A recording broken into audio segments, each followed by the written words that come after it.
The Tragedy of Macbeth by William Shakespeare. Dramatis personae. Duncan, King of Scotland. Read by Joshua Christensen. Malcolm, son of Duncan. Read by M.B. Donalbain, son of Duncan. Read by Ellis Christoph. Macbeth, General of the King's Army. Played by Mark Smith of Simpsonville, South Carolina. Banquo, General of the King's Army. Read by Simon Lawar. Macduff, Nobleman of Scotland. Read by John Leader, Bloomington, Illinois. Lennox, Nobleman of Scotland. Read by Adnan Mirza, Pakistan. Ross, Nobleman of Scotland. Played by Rosalind Wills. Menteith, Nobleman of Scotland. Read by David Lawrence, Brampton, Ontario. Angus, Nobleman of Scotland. Read by Ross Clement. Caithness, a Nobleman of Scotland. Read by David Nichol. Fleance, the son of Banquo. Read by Aaron Elliott, St. Louis, Missouri. Seward, Earl of Northumberland. Read by Brian Edwards. Young Seward, Seward's son. Read by Laurianne Walden. Satan, an officer attending upon Macbeth. Read by Paul Williams. Son of Macduff. Read by David Lawrence, Brampton, Ontario. Lady Macbeth. Read by Elizabeth Klett. Lady Macduff. Read by L.C. Hecate. Read by Ruth Golding. First Witch. Recorded by Jennifer Stearns, Concord, New Hampshire. Second Witch. Read by Kristen Hughes. Third Witch. Read by Charlene V. Smith. Doctor. Read by Eric M. Johnson. Gentlewoman attending on Lady Macbeth. Read by Laurianne Walden. The Attendant and the Servant. Read by Anna Simon. Lords. Read by David Nichol. An Old Man. Read by Paul Williams. The Porter. Read by David Leeson. First Apparition. Read by David Lawrence, Brampton, Ontario. Second Apparition. Read by Ross Clement. Third Apparition. Read by Finn Jameson. First Murderer. Hevid. Second Murder. Read by Anna Roberts. Third Murderer. Read by Ross Clement. Messenger by Iswa, Belgium. The Soldier and the Sergeants. Read by David Nichol. End of Dramatis personae. The Tragedy of Macbeth by William Shakespeare. Act 1, Scene 1. A desert place. Thunder and lightning. Enter 3 witches. When shall we 3 meet again? In thunder, lightning, or in rain? When the hurly-burly's done, when the battle's lost and won. That will be ere the set of sun. Where the place? Upon the heath. There to meet with Macbeth. I come, Grommalkin. Paddock calls. Anon.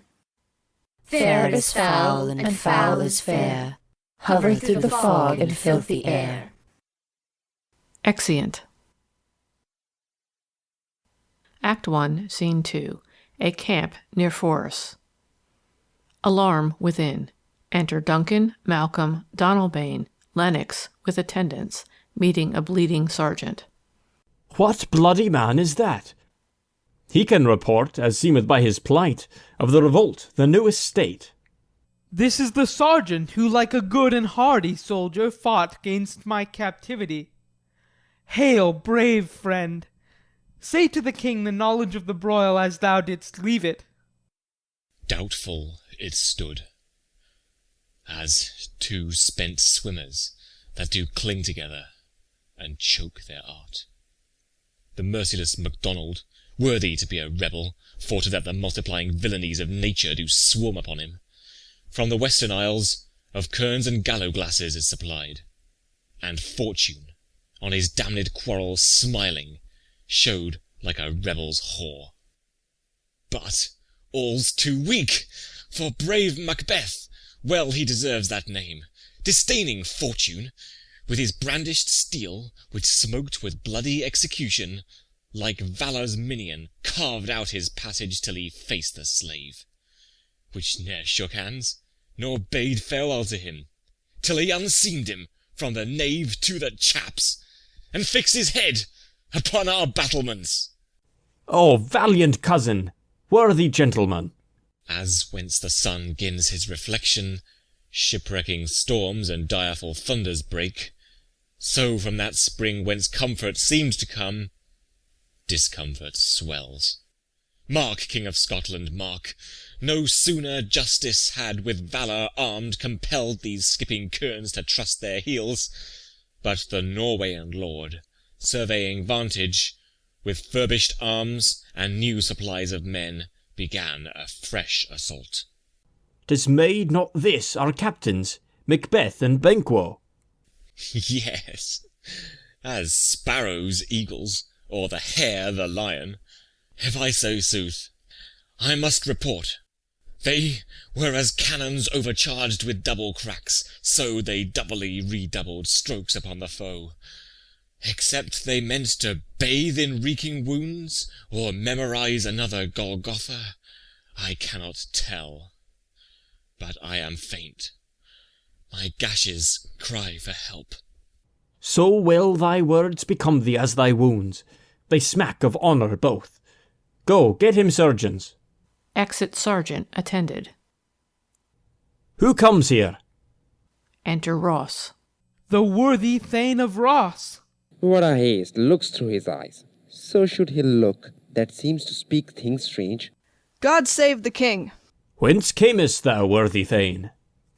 From Fife, great king, where the Norwegian banners flout the sky and fan our people cold. Norway himself, with terrible numbers, assisted by that most disloyal traitor, the Thane of Cawdor, began a dismal conflict, till that Bellona's bridegroom, lapped in proof, confronted him with self-comparisons, point against point, rebellious, arm against arm, curving his lavish spirit, and to conclude, the victory fell on us. Great happiness! That now Sveno, the Norway's king, craves composition, nor would we deign him burial of his men till he disbursed at St. Colm's Inch $10,000 to our general use. No more that Thane of Cawdor shall deceive our bosom interest. Go, pronounce his present death, and with his former title greet Macbeth. I'll see it done. What he hath lost, noble Macbeth hath won. Exeunt. Act 1, Scene 3. A heath near Forres.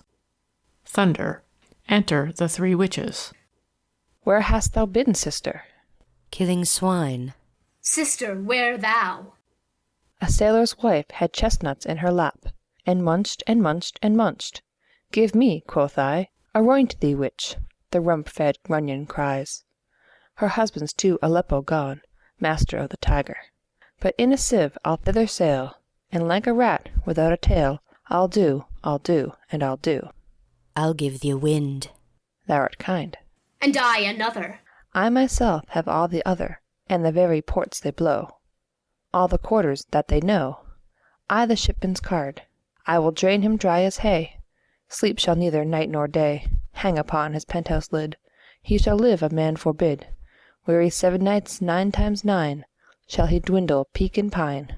Though his bark cannot be lost, yet it shall be tempest-tossed. Look what I have. Show me, show me. Here I have a pilot's thumb. Wrecked as homeward he did come. Drum within. A drum, Macbeth doth come. The weird sisters, hand in hand, posters of the sea and land, thus do go about, thrice to thine, and thrice to mine, and thrice again to make up 9. Peace, the charms wound up. Enter Macbeth and Banquo. So foul and fair a day I have not seen. How farest called to Forres? What are these, so withered and so wild in their attire, that look not like the inhabitants of the earth, and yet are on't? Live you, or are you aught that man may question? You seem to understand me by each at once her chappy finger laying upon her skinny lips. You should be women, and yet your beards forbid me to interpret that you are so. Speak, if you can. What are you? All hail Macbeth, hail to thee, Thane of Glamis. All hail Macbeth, hail to thee, Thane of Cawdor. All hail Macbeth, Thou shalt be king hereafter. Good sir, why do you start and seem to fear things that do sound so fair? In the name of truth, are ye fantastical, or that indeed which outwardly ye show? My noble partner you greet with present grace and great prediction of noble having and of royal hope, that he seems rapt withal. To me you speak not. If you can look into the seeds of time, and say which grain will grow and which will not, speak them to me, who neither beg nor fear your favours nor your hate. Hail. Hail. Hail! Lesser than Macbeth, and greater. Not so happy, yet much happier. Thou shalt get kings, though thou be none. So all hail Macbeth and Banquo. Banquo and Macbeth, all hail. Stay, you imperfect speakers, tell me more. By Sinel's death I know I am Thane of Glamis, but how of Cawdor? The Thane of Cawdor lives, prosperous gentleman, and to be king stands not within the prospect of belief no more than to be Cawdor. Say from whence you owe this strange intelligence, or why upon this blasted heath you stop our way with such prophetic greeting. Speak, I charge you. Witches vanish. The earth hath bubbles as the water has, and these are of them. Whither are they vanished? Into the air, and what seemed corporal melted as breath into the wind. Would they had stayed. Were such things here as we do speak about? Or have we eaten on the insane root that takes reason prisoner? Your children shall be kings. You shall be king. And Thane of Cawdor too. Went it not so? To the self-same tune and words. Who's here? Enter Ross and Angus. The king hath happily received, Macbeth, the news of thy success, and when he reads thy personal venture in the rebels' fight, his wonders and his praises do contend which should be thine or his. Silenced with that, in viewing o'er the rest of the self-same day, he finds thee in the stout Norweyan ranks, nothing afeard of what thyself didst make, strange images of death. As thick as hail came post with post, and every one did bear thy praises in his kingdom's great defence, and poured them down before him. We are sent to give thee from our royal master thanks, only to herald thee into his sight, not pay thee. And, for an earnest of a greater honour, he bade me from him call thee Thane of Cawdor, in which addition hail, most worthy Thane, for it is thine. What? Can the devil speak true? The Thane of Cawdor lives. Why do you dress me in borrowed robes? Who was the Thane lives yet, but under heavy judgment bears that life which he deserves to lose, whether he was combined with those of Norway, or did line the rebel with hidden help and vantage, or that with both he laboured in his country's wreck, I know not, but treason's capital, confessed and proved, have overthrown him. Aside. Glamis and Thane of Cawdor, the greatest is behind. To Ross and Angus. Thanks for your pains. To Banquo. Do you not hope your children shall be kings, when those that gave the Thane of Cawdor to me promised no less to them? That trusted home might yet enkindle you unto the crown, besides the Thane of Cawdor. But 'tis strange, and oftentimes to win us to our harm, the instruments of darkness tell us truths, win us with honest trifles, to betray us in deepest consequence. Cousins, a word, I pray you. Aside. 2 truths are told, as happy prologues to the swelling act of the imperial theme. I thank you, gentlemen. Aside. This supernatural soliciting cannot be ill, cannot be good. If ill, why hath it given me earnest of success, commencing in a truth? I am Thane of Cawdor. If good, why do I yield to that suggestion whose horrid image doth unfix my hair and make my seated heart knock at my ribs against the use of nature? Present fears are less than horrible imaginings. My thought, whose murder yet is but fantastical, shakes so my single state of man, that function is smothered in surmise, and nothing is but what is not. Look how our partner's rapt. Aside. If chance will have me king, why, chance may crown me without my stir. New horrors come upon him, like our strange garments, cleave not to their mould, but with the aid of use. Aside. come what come may. Time and the hour runs through the roughest day. Worthy Macbeth, we stay upon your leisure. Give me your favour. My dull brain was wrought with things forgotten. Kind gentlemen, your pains are registered where every day I turn the leaf to read them. Let us toward the king. Think upon what hath chanced, and at more time, the interim having waited, let us speak our free hearts each to other. Very gladly. Till then, enough. Come, friends. Exeunt. Act 1, Scene 4. Forres, the Palace. Flourish. Enter Duncan, Malcolm, Donalbain, Lennox, and attendants. Is execution done on Cawdor? Are not those in commission yet returned? My liege, they are not yet come back. But I have spoke with one that saw him die, who did report that very frankly he confessed his treasons, implored your highness pardon, and set forth a deep repentance. Nothing in his life became him like the leaving it. He died as one that had been studied in his death to throw away the dearest thing he owed as 'twere a careless trifle.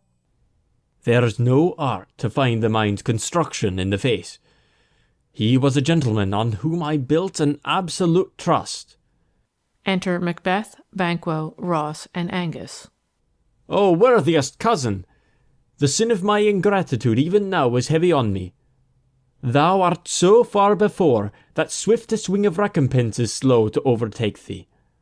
Would thou hadst less deserved, that the proportion both of thanks and payment might have been mine.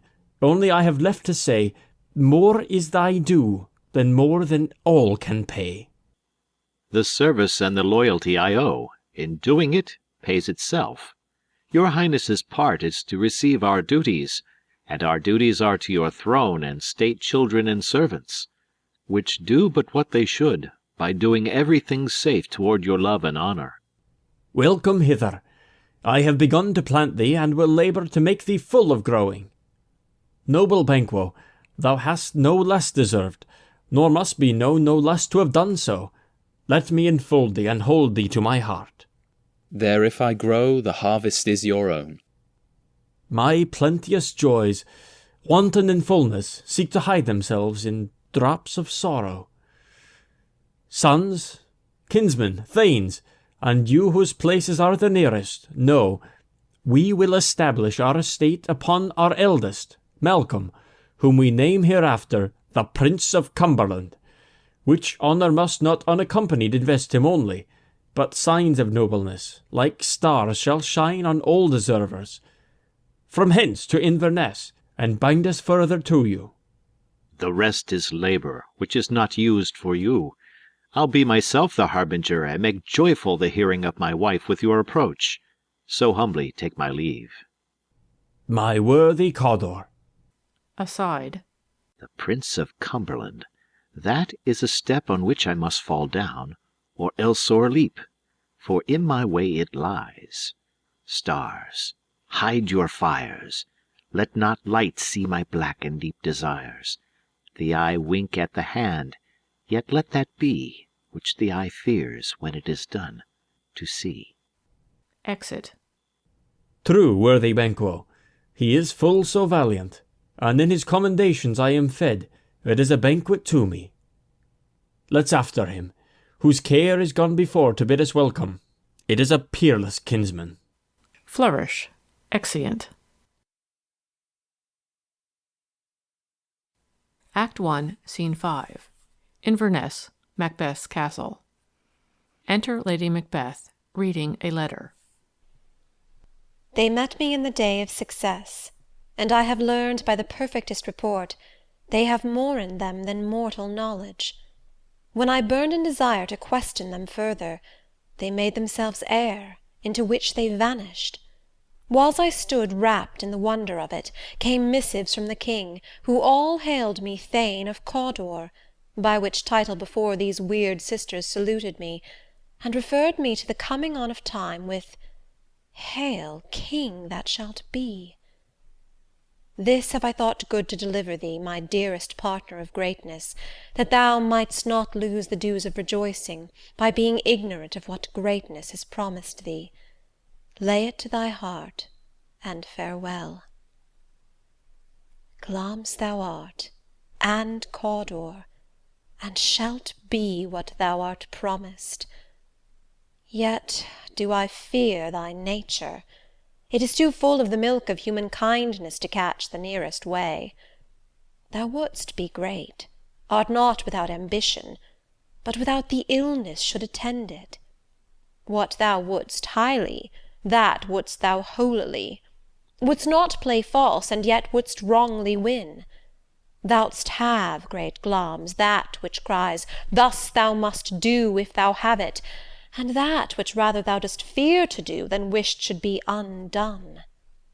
Hie thee hither, that I may pour my spirits in thine ear, and chastise with the valour of my tongue all that impedes thee from the golden round, which fate and metaphysical aid doth seem to have thee crowned withal.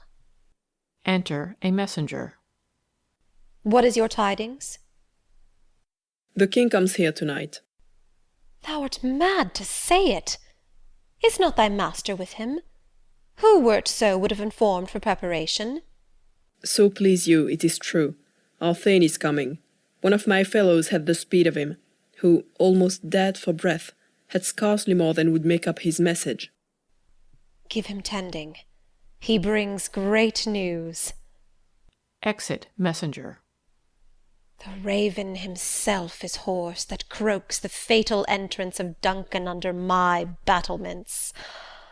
Come, you spirits that tend on mortal thoughts, unsex me here, and fill me from the crown to the toe top full of direst cruelty. Make thick my blood, stop up the access and passage to remorse, that no compunctious visitings of nature shake my fell purpose, nor keep peace between the effect and it. Come to my woman's breasts, and take my milk, for gall, you murdering ministers, wherever in your sightless substances you wait on nature's mischief. Come, thick night, and pall thee in the dunnest smoke of hell, that my keen knife see not the wound it makes, nor heaven peep through the blanket of the dark, to cry, hold, hold! Enter Macbeth. Great Glamis, worthy Cawdor, greater than both by the all-hail hereafter. Thy letters have transported me beyond this ignorant present, and I feel now the future in the instant. My dearest love, Duncan comes here tonight. And when goes hence? Tomorrow, as he purposes. Oh, never shall sun that morrow see. Your face, my Thane, is as a book where men may read strange matters. To beguile the time, look like the time. Bear welcome in your eye, your hand, your tongue.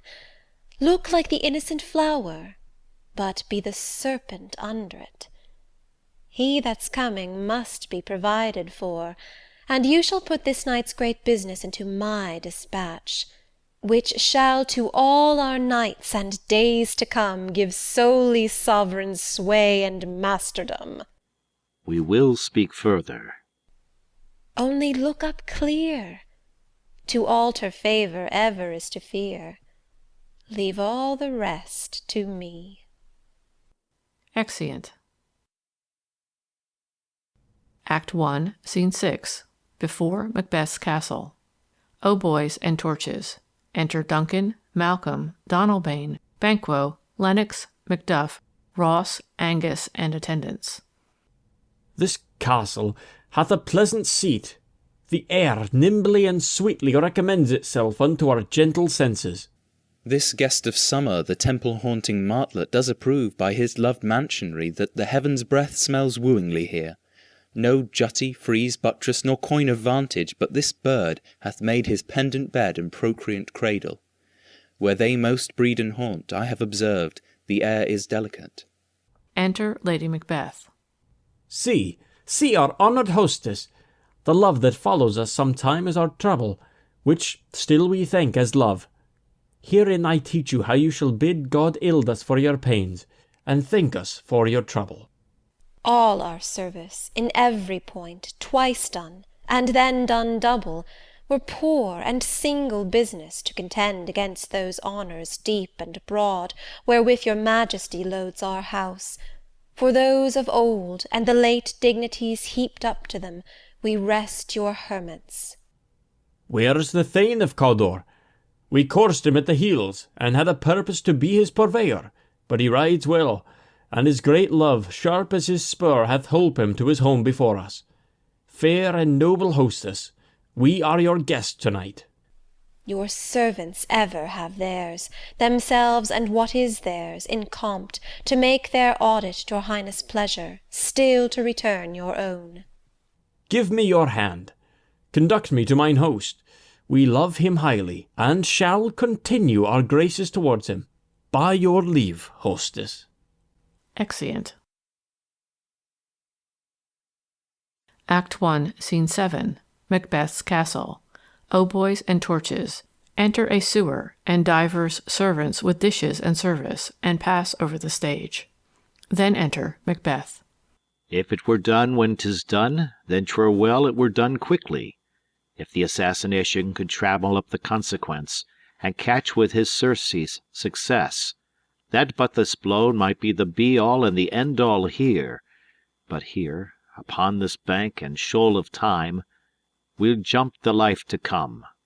But in these cases we still have judgment here, that we but teach bloody instructions, which, being taught, return to plague the inventor. This even-handed justice commends the ingredients of our poisoned chalice to our own lips. He's here in double trust. First, as I am his kinsman and his subject, strong both against the deed. Then, as his host, who should against his murderer shut the door, not bear the knife myself. Besides, this Duncan hath borne his faculties so meek, hath been so clear in his great office, that his virtues will plead like angels, trumpet-tongued, against the deep damnation of his taking off, and pity, like a naked new-born babe, striding the blast, or heaven's cherubim, horsed upon the sightless couriers of the air, shall blow the horrid deed in every eye, that tears shall drown the wind.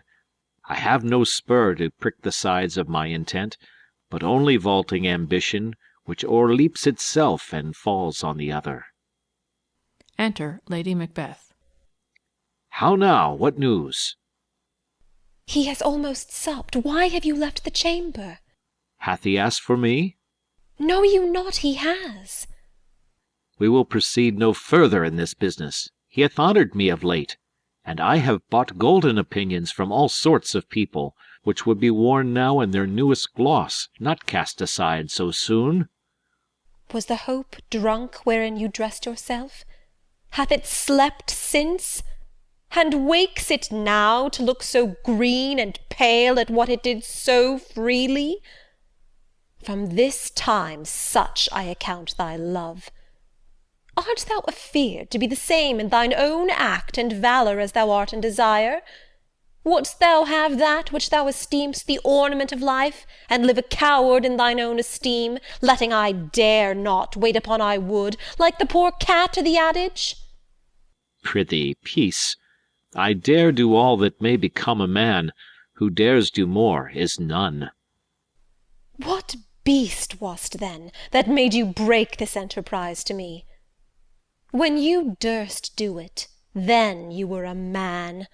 And to be more than what you were, you would be so much more the man. Nor time nor place did then adhere, and yet you would make both. They have made themselves, and that their fitness now doth unmake you. I have given suck, and know how tender 'tis to love the babe that milks me. I would, while it was smiling in my face, have plucked my nipple from his boneless gums, and dashed the brains out, had I so sworn as you have done to this. If we should fail? We fail? But screw your courage to the sticking place, and we'll not fail. When Duncan is asleep, Whereto the rather shall his day's hard journey soundly invite him. His 2 chamberlains will I with wine and wassail so convince, that memory, the water of the brain, shall be a fume, and the receipt of reason a limbeck only. When in swinish sleep their drenched natures lie as in a death, what cannot you and I perform upon the unguarded Duncan? What not put upon his spongy officers, who shall bear the guilt of our great quell? Bring forth men children only, for thy undaunted metal should compose nothing but males. Will it not be received, when we have marked with blood these sleepy 2 of his own chamber, and used their very daggers, that they have done it? Who dares receive it other, as we shall make our griefs and clamour roar upon his death? I am settled, and bend up each corporal agent to this terrible feat. Away, and mock the time with fairest show. False face must hide what the false heart doth know. Exeunt. End of Act 1 of The Tragedy of Macbeth by William Shakespeare.